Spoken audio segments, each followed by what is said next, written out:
right. What does your gut have to do with autoimmune conditions like MS? Turns out, just about everything. So have you heard of Hippocrates, the father of modern medicine? About 2,500 years ago, he said, or he's quoted as saying, all disease begins in the gut. But modern medicine and science is finally catching up to what Hippocrates knew way back when.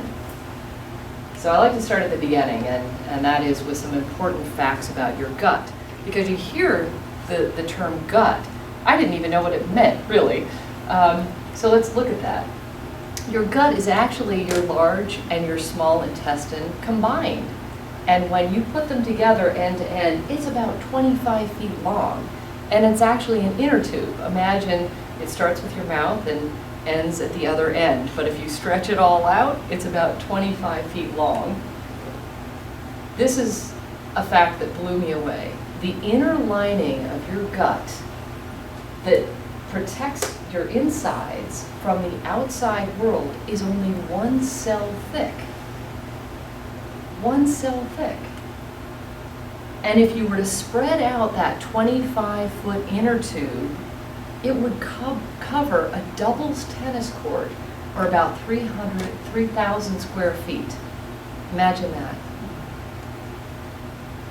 Did you know that your largest microbiome, you have about 7 in your body, but your very largest one is in your gut? It's about 100 trillion microbes, which is 10 times the number of cells we have in our entire body. In fact, when it comes down to DNA, we learned that we have 23,000 genes, but when you look at our microbiome, those 100 trillion microbes,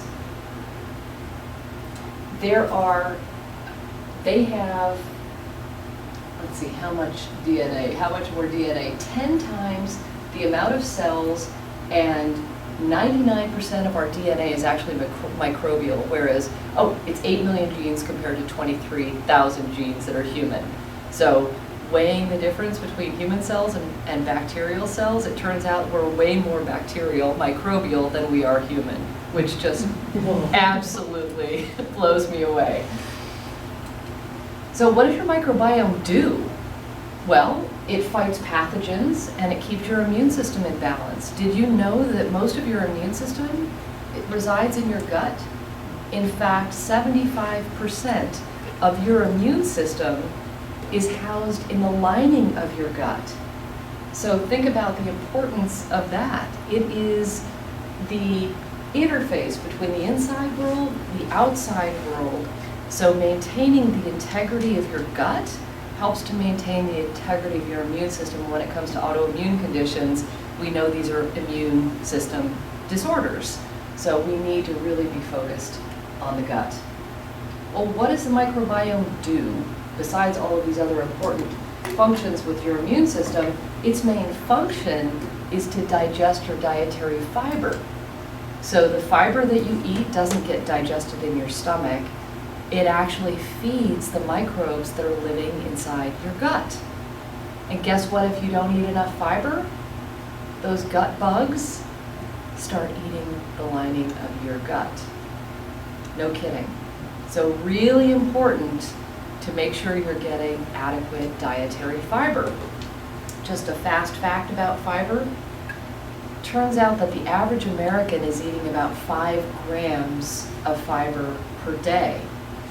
Our hunter-gatherer ancestors ate up to 135, 150 grams of fiber per day.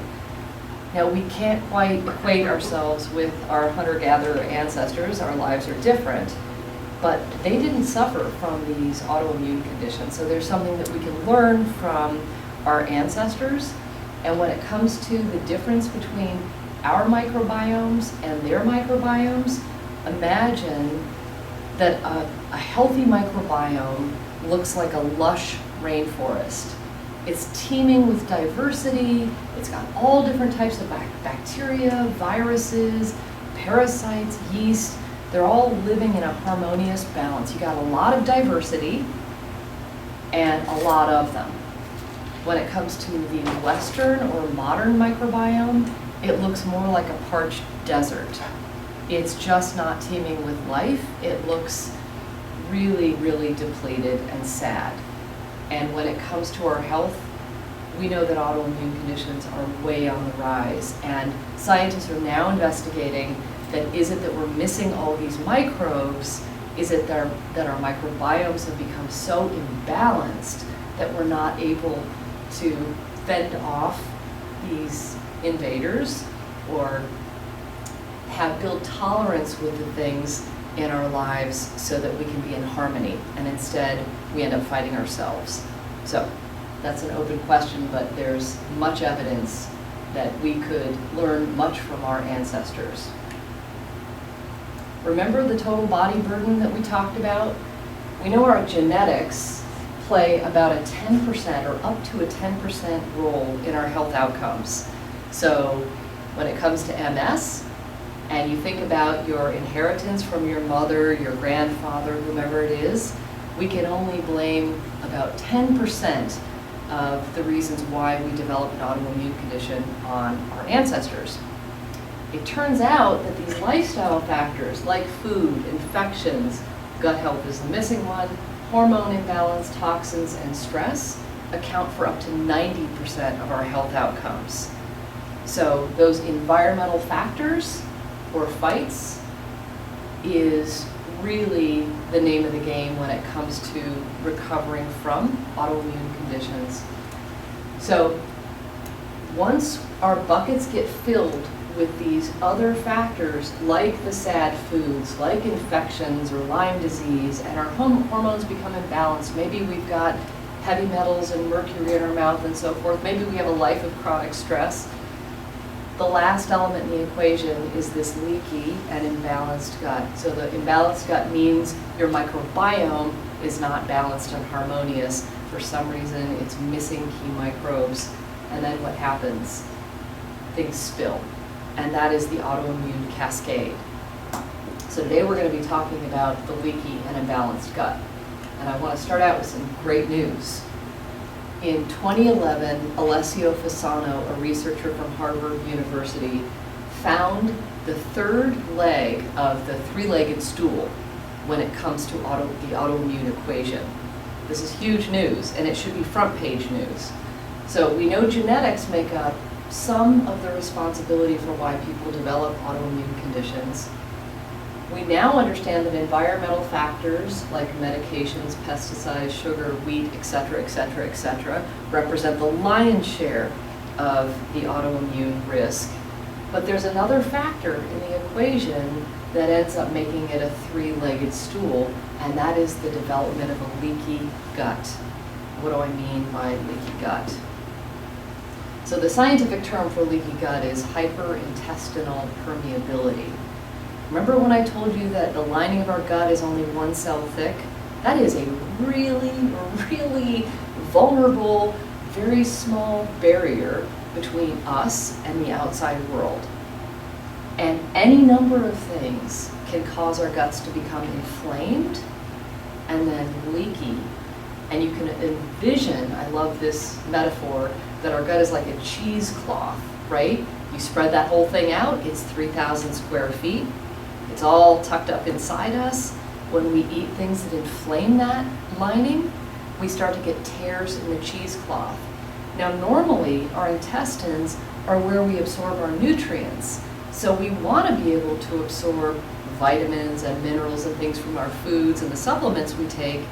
But when we start dealing with these heavy loads of inflammation, like gluten, which is a big culprit, which we'll learn more about, and medications and other things, we really increase the inflammation in the gut, and that leads to an imbalanced microbiome. Those are the bacteria inside our gut, but also we start to develop bigger tears in the cheesecloth.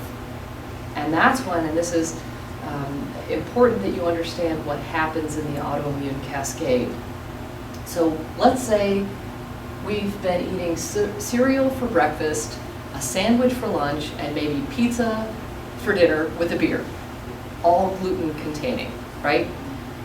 In every single person who eats gluten, it causes some degree of a leaky gut. Now, that might not be a big deal to someone who doesn't have autoimmune susceptibility, but for those of us with autoimmune proclivities, eating gluten is really going to be a big problem because it's going to tear holes in your cheesecloth. So let's examine what happens when you eat gluten, for example. And it's one of many, but I'm picking on it because it's the biggest culprit. So when we eat gluten and it tears holes in the cheesecloth, we have big holes in our intestine, bigger than they should be in that one cell lining. So now you've got a big hole there. And undigested food particles and bacterial waste can begin to cross from what's supposed to stay inside your gut. It's now leaking into your bloodstream. And when that happens, your immune system, just doing its job, and by the way, sitting right on the front lines of where this is happening, which is where the action is, right? Is it a friend or is it an enemy? Well, when gluten gets into the bloodstream, where it's not supposed to be, it becomes an enemy. So your immune system creates what are called antibodies. And antibodies, you can think of them as soldiers. And these soldiers, just doing their job, are going around your bloodstream shooting the gluten, because that's what they do. They tag it and then, okay, tag, tag, tag, shoot, shoot, shoot, kill all the gluten. Well, when you mount an antibody response like this, it's a big deal. And you produce a whole lot of antibodies. And so these antibodies going through your bloodstream, shoot, shoot, shoot the gluten, they kill it all. Guess what happens? In a surprising twist of fate, our human tissue actually resembles at a molecular level the gluten molecule. So this is what's called molecular mimicry. For somebody with Hashimoto's thyroiditis, which is autoimmune thyroid, and that's the most common autoimmune condition, the thyroid gland at a molecular level looks like the gluten molecule. And in MS, your myelin sheath looks suspiciously like the gluten molecule. So now you've got all of these soldiers amped up looking for a fight, and whatever your proclivity is, if it's rheumatoid arthritis, it's going to be the joints. If it's MS, it's the brain, the myelin sheath, your spine. If it's Hashimoto's, it's your thyroid. They get either caught in the crossfire, which is bystander activation, that's one of the mechanisms, but this molecular mimicry is one of the biggest mechanisms for actually how the autoimmune mechanism works. I'm just wondering, okay, if it's going around attacking gluten and the myelin sheath, that looks like it. If you stop taking gluten, why would it stop attacking the myelin sheath? Thank you so much for setting me up perfectly, John. Let's look at the second part of this fantastic news. What does this mean? The implication of this equation, 1 + 1 = 3, so how do we flip the equation? It's possible to reverse autoimmune conditions, and this is what I did. So the steps are, you can't do anything about the genes that you're dealt. You're always going to have that 10% risk of getting an autoimmune condition. The key in this entire equation, the big key, is to find and remove your environmental triggers. And that's what FIGHTS serves to do, is to help you remember. It's food, infections, gut health, hormones, toxins, and stress. You have to look at each of those categories. And in the food category, the biggest culprit is gluten. And for me, when I found in 2010 my big trigger of having non-celiac gluten sensitivity, and I just went cold turkey on gluten in October of 2010, I've never had another MS symptom ever since. At the same time, I spent a good several months working on healing my gut. But the biggest thing was take out the bad stuff, put in the good stuff, and keep at it for life. So to answer your question, it is that simple. Now, not everybody has gluten as their primary trigger, so I want to be really clear that this is not a just remove gluten and you're going to be dancing kind of deal. This is a, that might work for you, and you might have to dig deeper. But the implication of the equation is that it's possible to halt and reverse autoimmune conditions if you find your environmental factors, your triggers, remove them, and heal your gut. I think this should be front page news. This is so exciting to me. Now, figuring out what your triggers are, the devil's in the details, right? So let's look at the gut specifically, at what harms your gut. And these factors are a short list of the many, many ways that we harm our gut. So I included the top 5 biggies. And the first is a standard American diet, abbreviated perfectly to the SAD diet, centerpiece of which is processed food, sugar, gluten, dairy. I'm going to include for people that have autoimmune proclivities, the big 5 are going to be gluten, cow dairy, some people don't do well with eggs, soy, and corn. Those are the big 5. Sugar actually shuts your immune system down for about 6 hours after you eat it. So those are the things that are going to be harming your gut maybe the most, okay? Antibiotics, this is huge. The word antibiotic, anti means against, biotic, life, against life. Have you ever taken a course of antibiotics? You know what it's doing? It's wiping out all of your gut bacteria, not just the bad guys, but all of it. It is a big, big deal. So when it comes to our microbiome, we want a lush rainforest microbiome, not a wiped out one. So my advice is only take antibiotics if you have a life-threatening kind of situation. Really examine the need for taking them. And if you need to take them, make sure that you're taking a probiotic, which is for life, along with the antibiotic. That's a big, big deal when it comes to protecting the health of your gut. Medications. This just seems kind of counterintuitive. Doesn't the healthcare system want to protect me? I get medications from my doctor because I have symptoms and I want to feel better. Well, medications provide quick fix symptom relief. That's the upside. But the side effects, which aren't really side effects, they're the effects of the medication, have tremendous unwanted effects. And some of those include becoming triggers for autoimmune conditions. So I have a story of a doctor who I've interviewed. Her name is Jill Carnahan. She's a functional medicine physician in Colorado. She unfortunately had breast cancer when she was 25 and going to medical school, and she went the standard of care, which was to do chemotherapy for her breast cancer. And once she went through the whole course of treatment, at the other end of it, she thought she was in the free and clear and life was good again and she was just going to heal. But it turns out that the chemotherapy destroyed her gut and she developed an autoimmune condition called Crohn's disease. So medications hugely implicated as a top trigger of autoimmune conditions. Be judicious in what you need to take, whether it's anti-inflammatories or steroids. See if you can find a better, more holistic, natural way.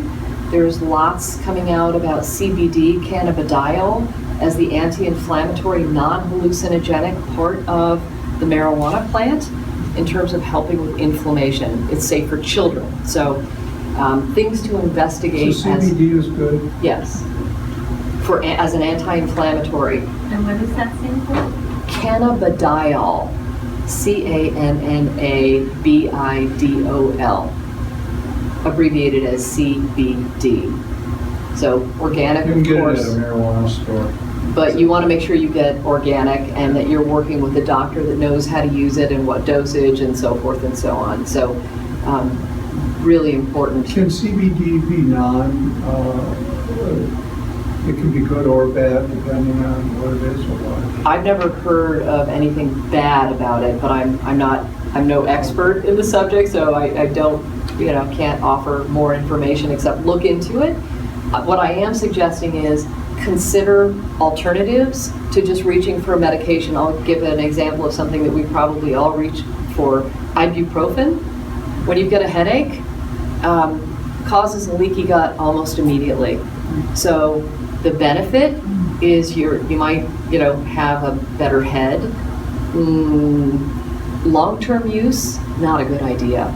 I've known people that have taken Tylenol PM every night of their life for more than 20 years, and the gut that they end up creating is, imagine how imbalanced that can be. So one more point about medications. Lupus, a common autoimmune condition affecting many women, there are 46, I think, minimum medications that are implicated in causing lupus. So just beware, the things that you reach for, that just because your doctor gives it to you doesn't mean it's without negative effects. So just be cautious about that. Pesticides. This is really the reason to choose organic food, biodynamic, sustainable, as harmonious with nature as possible, especially when it comes to meat. The majority of our crops today, whether it's wheat, corn, and soy, which I don't recommend for folks with autoimmune conditions, are sprayed with glyphosate, which is the active ingredient in Roundup, which is produced by Monsanto. It's a pesticide and herbicide. And now even there are crops, seeds, that contain Roundup built in, so that when they plant those crops, they don't get weeds and they don't get pests. But what happens when we eat the produce that's been grown with those pesticides on it?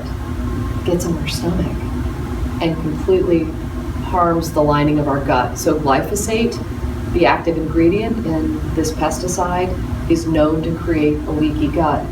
But it's not just the vegetables.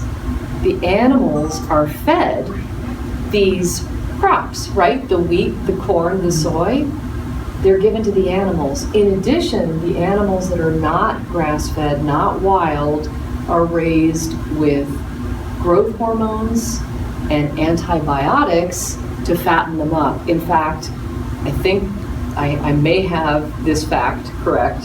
You may need to check me on this, but I think 70% of all antibiotic use in this country is used for animals, not for humans. And we eat those animals. Think about what that does to our guts. So a really cautionary tale about choosing the right food, especially your meat. If you avoided all of those things, let's say you had a perfect diet, you never took medications, never took antibiotics, you're eating organic all the time, life is great, your bucket isn't that full, but you've got chronic stress. You're worried, you're upset, you're anxious, you're stressed out a lot of the time. Sounds like modern life in general, right?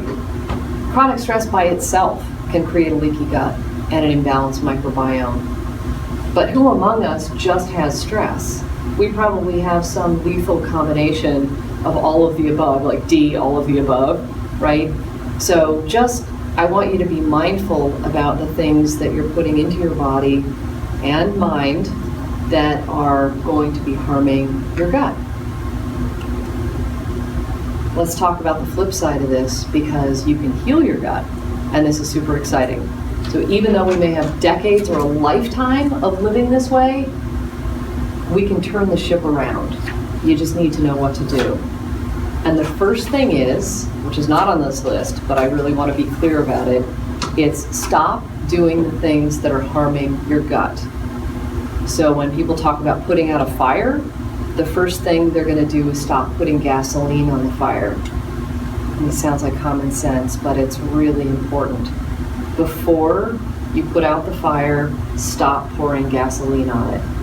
Get rid of the sad foods. We've talked about this before. Got to get rid of the processed food, the sugar, the gluten, the dairy.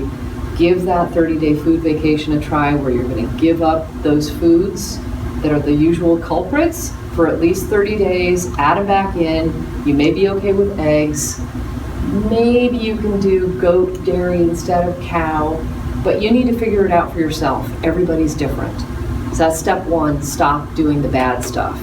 And what to do on the good side? The paleo template diet, subscribe to the one-size-fits-all that everybody should or would be well served on the same particular diet, but the one that seems to have the most research, the most acceptance amongst functional medicine community and people who have recovered from autoimmune conditions like me is do what our ancestors did. Get rid of the processed food, and when you strip it away, you're eating more in harmony with nature, and you're eating whole foods, and you're eating organically, and you're getting rid of grains and sugar. That really looks like a Paleolithic diet, which is basically meat, fish, eggs for people that can tolerate them, and vegetables, lots of vegetables, and really good healthy fats like avocado. And the third on the list is coconut oil. Ample amounts of coconut oil. It nourishes the lining of your gut. It's great for your brain. You can cook at higher heat with coconut oil than with olive oil. So definitely, add the coconut oil to the mix. It also is protective against Alzheimer's. Does coconut water, if you're going to have cereal or something, is coconut water a good thing to take with it? So my take on coconut water is that that's a high glycemic or high in sugar load for the body, and I would say in moderation. Maybe a better option would be to have coconut milk on your cereal. And when you say cereal, I'm assuming you don't mean grains, but maybe you mean oatmeal, chopped up nuts. Some people can tolerate oats. Make sure if you're going to have oatmeal that it's certified gluten-free and it's the slow cooking variety, not the quick cooking variety. So you want the type that's, I haven't had it in so long, I forget what it's called.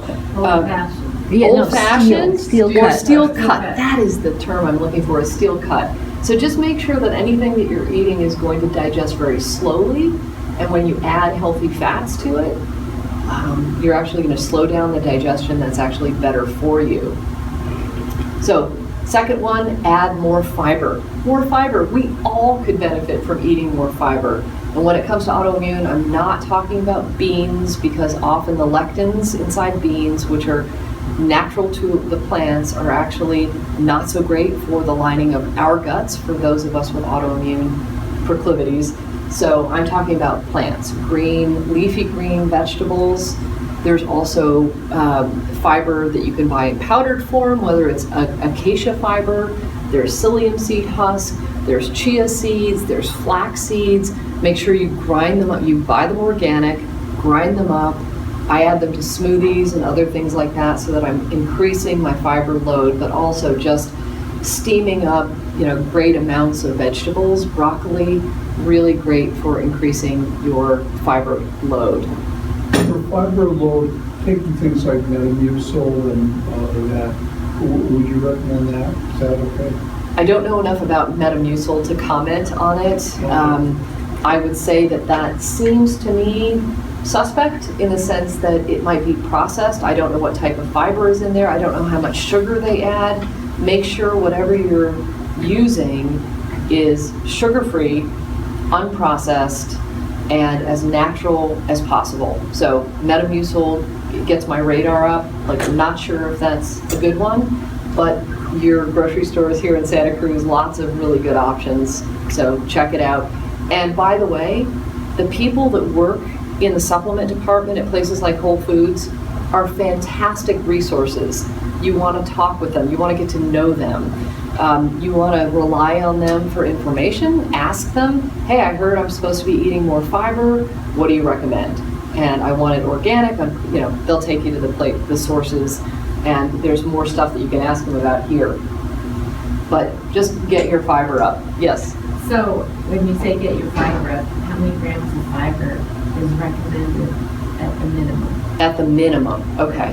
At the minimum. Let's see. I'm going to give you the maximum, which is I'll call it a goal to shoot for 50 grams a day. I don't want to set you up for failure, because that's going to be difficult to do on a daily basis. But I would say if you can stretch, if we're only getting 5 to 15 grams a day, see what you can do to double or triple that. Your gut bugs eat and thrive on fiber. And that's one way of monitoring how you're feeling and, symptom relief as well as energy levels.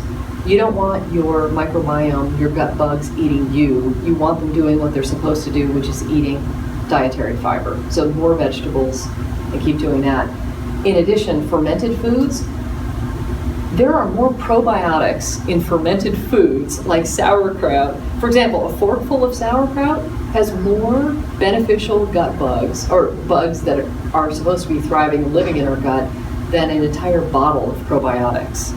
So if you don't have problems with eating fermented foods, see if you can get some in you every single day. Even a forkful will really do wonders. So kefir is a fermented thing, right? It is. Kefir is fermented. Not everybody does okay with goat dairy, so there are alternatives.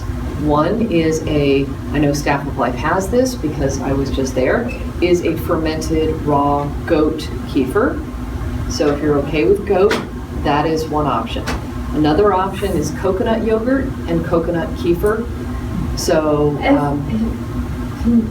I don't know, I've looked for coconut kefir. I even looked for it online and I can only seem to find recipes for it. I'm not one that's going to do a recipe for that. Have you found it where you can buy it?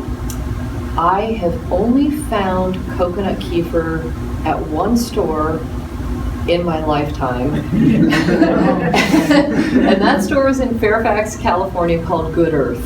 Oh, okay. There's also one in Mill Valley, and they have a wonderful coconut kefir. I'm just making sure it's not a coconut yogurt. I believe you can drink it. So it's not a practical solution, you're right. Oh, I have relatives in Fairfax. There you go. Ask them to check it out. Go visit them. The point is, do what you can to get fermented foods and things like coconut yogurt. Now, when I say yogurt, I mean plain, unsweetened. If you want it sweet, add stevia. I brought in my bottle of organic stevia drops last time. That's a really great option. It doesn't spike your blood sugar. It's okay if you have, diabetic tendencies. So stevia is the one sugar that I recommend using. But get those fermented foods in. The one caveat is if you have small intestinal bacterial overgrowth, or SIBO, sometimes when you have fermented foods, it actually causes a little bit more digestive distress. So not everybody is okay just with eating a lot of fermented foods. Try it. I mean, everything that we talk about here is experimentation. See what happens for you. Try it, see how you do. Probiotics, enzymes, and stomach acid. So in addition to eating fermented foods, I recommend probiotics like a multivitamin. They don't necessarily repopulate your gut flora. They go through you, but they communicate with your gut. They have, I don't know if it's a nice handshake or what they do, but they pass along good messages, beneficial stuff. So as I mentioned, the people at Whole Foods know what they're doing and could recommend a probiotic with multi-strains, and see if you can get something in maybe the 50 billion colony-forming units, or CFUs. So ideally, 50 billion colony-forming units, something with multiple strains. And there are two types that I really, really like. One is a yeast-based probiotic, which sounds crazy. It's called Saccharomyces boulardii, or S. boulardii for short. And at the end, I have some resources, so you don't need to write it down how to spell that. But it turns out you don't have to refrigerate it, but it has a lot of beneficial effects in research that it actually helps to balance things out and do other positive things for your body. If you ever need to take antibiotics, make sure you take Saccharomyces boulardii with the antibiotics. But even if you're not taking antibiotics, this yeast-based organism is really beneficial for your health. And the second one, which is relatively new, is a soil-based probiotic. And there's a brand called Prescript Assist that gets some really good reviews. So those are just a couple things for you to consider. As for enzymes, Did you say soy or soil? soil, As in thank ground you. soil. As in ground, as in the good earth before it becomes depleted. This is why gardening is so good for us. When we dig our hands in the soil and get in there it's actually communicating with our bodies somehow, and I don't know if it's through the skin, but these are really good things where we should be connecting with the earth and the soil. So thank you for asking, not soil. And so the probiotics, are they refrigerated, or can you get it in a capsule? Great question on whether or not you refrigerate probiotics. Some will say that they're shelf stable, meaning you don't need to put them in the fridge, just keep them cool. So make sure you understand what to do with the type that you get. So do you spoon it, or is it?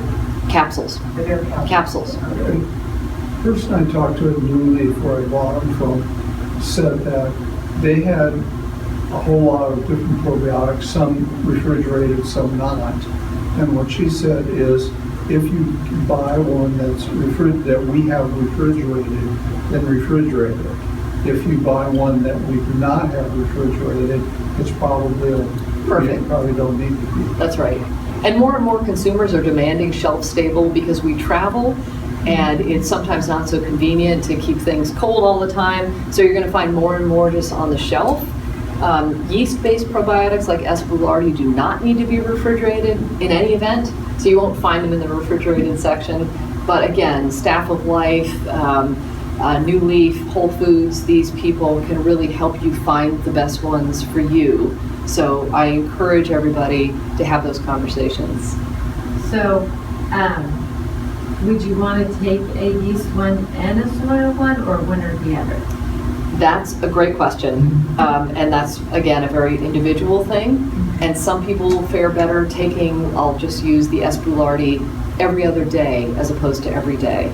So this, again, comes down to experimentation. Maybe you do one on one day and the other on the other day. The most important thing is to pay attention to how you feel so that you can begin to identify cause and effect, which sometimes is really difficult. If you're taking a lot of things at once, you don't know what's providing the beneficial impact or what's causing the problem. So this is where experimentation comes into play, and also having a conversation with your hopefully integrative practitioner, functional medicine, holistic practitioner can help guide you through those questions. If you're over 40, there's a very good chance that you're not producing enough digestive enzymes. It just slows down in all of us as we age. So if you are over 40, consider taking a pancreatic enzyme about a half hour after eating to help you digest your food. What ends up happening is our food doesn't break down into the smaller component pieces for us to digest them properly. So enzymes will help you break that food down. The other thing is some people are deficient in stomach acid and can benefit from taking HCl, which is betaine hydrochloric acid, with pepsin is a great option. But again, it's experimentation. When you eat a high protein meal, if you know you don't digest protein very well, if you have trouble with it, it may be because you're not producing enough stomach acid. And just a little quick aside, most people, when they're experiencing what they think is excess acid and they reach for a Tums or a Rolaids, or now we have more prescriptions for these proton pump inhibitors and so forth to try to suppress that stomach acid, it's not that they're making too much, it's actually a sign that they're not making enough. It's counterintuitive, so this is where experimentation comes into play, that maybe you get some supplemental HCl, and when you have a big protein meal, during the middle of it, you just take one betaine HCl capsule and see how you feel. If you start to feel some tummy distress or some warmth in your stomach, you have plenty of stomach acid. You didn't need anything additional. If you don't feel it whatsoever, but you feel like maybe you're digesting your food better, then you did need it. So this is all about experimentation to see what works for you. And you take it in the middle of your meal? Some people recommend in the middle of the meal. Just take it along with your food when you remember to, but when you're eating a protein meal. So digestive enzymes for eating your main meals of the day can help you digest anything. The stomach acid is going to help break down protein meals. Last but certainly not least is the idea of relaxation. We are just on the run, on the go. We eat in our car. We eat while we're watching something violent on TV. We eat while we're arguing with our family and friends. This is not a good environment for how we eat our food. Our bodies go into fight-flight instead of the rest and digest that we learned about earlier. We need to be slowing down, and digestion begins when you smell your food, right? You're beginning to salivate, the digestive enzymes, they start in your mouth. So you're actually building up your enzymes. When you slow down and chew your food thoroughly, you're actually going to be digesting and absorbing your food much better than when you're rushing, when you're eating in your car, or when you're watching something that's really going to rile you up. What about starch like rice or potatoes? Rice or potatoes? Where to start? So my comments on that are that these are what I would consider filler foods for most people. They're not essential nutrients for us. Rice is a grain. Rice is also contaminated with a lot of arsenic. So for people that have maybe a larger toxic load in their body, maybe to make sure you wash your rice before eating it. And guess what? Brown rice has more arsenic than white rice. So who'd have thunk? The paleo template that I'm suggesting here forgoes grains and starchy vegetables like potatoes. Just minimize them. They're really not, they don't offer a lot of nutritive value for you, and we want to make sure we're getting as much nutrition into our bodies. So a plate might be a palm of your hand is the size of the amount of protein that you want to eat. As a rule of thumb, there's your protein: wild salmon, organic chicken, grass-fed, grass-finished beef, etc.